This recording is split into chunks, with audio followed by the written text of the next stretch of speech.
কাজ করবেন নিশ্চয়ই।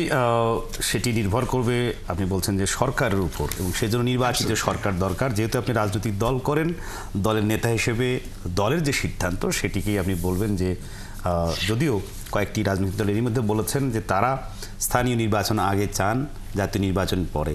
মানে স্থানীয় নির্বাচনের আগে জাতীয় নির্বাচন পরে, এই প্রসঙ্গটি আপনারা তো আবার যুগপৎ আন্দোলনের সাথে জড়িত এইসব দলের সাথে, দেখেন এই বিভেদ কেন? দেখেন, এই আপনি প্রশ্নই করেছেন, অফকোর্স আমি দলীয় লাইনেই বলবো, বাট একটা কথা আমি বলি, যখন এই প্রথম এই দাবিটি কোন একটি দলের পক্ষ থেকে করা হলো, আমাদের দলীয় রিয়াকশনের আগে আমি রিয়াকশন দিয়েছি যে না, এটা করতে দেওয়া যাবে না। কারণ এইটার ভেতরে কি দুরভিসন্ধি রয়েছে সেটা, আমি যেহেতু মাঠের রাজনীতি করি, আমি ইলেকশন করেছি ঢাকার, আমি স্থানীয় বাসিন্দা, আমি সেটা বুঝতে পেরেছি। প্রথম কথা হলো, আইন শৃঙ্খলা যে পরিস্থিতি, সেটা কি স্থানীয় সরকার নির্বাচন করার মতো পরিস্থিতিতে রয়েছে? আপনি ঢাকার দিকে শুধু তাকালে হবে না, স্থানীয় সরকার তো সারা দেশব্যাপী হবে।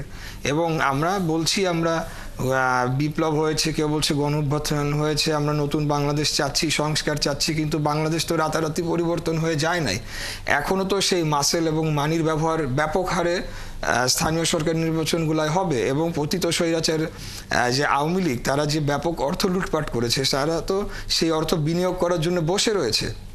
অতএব এর মধ্য দিয়ে একটা এমন বিশৃঙ্খলা পরিস্থিতি তৈরি হওয়ার সুযোগ রয়েছে, যাতে করে বলা হয় যে জাতীয় নির্বাচন করা এখন সম্ভব নয়, এটিকে পিছিয়ে দেওয়া হোক। এটি একটি দুরভিসন।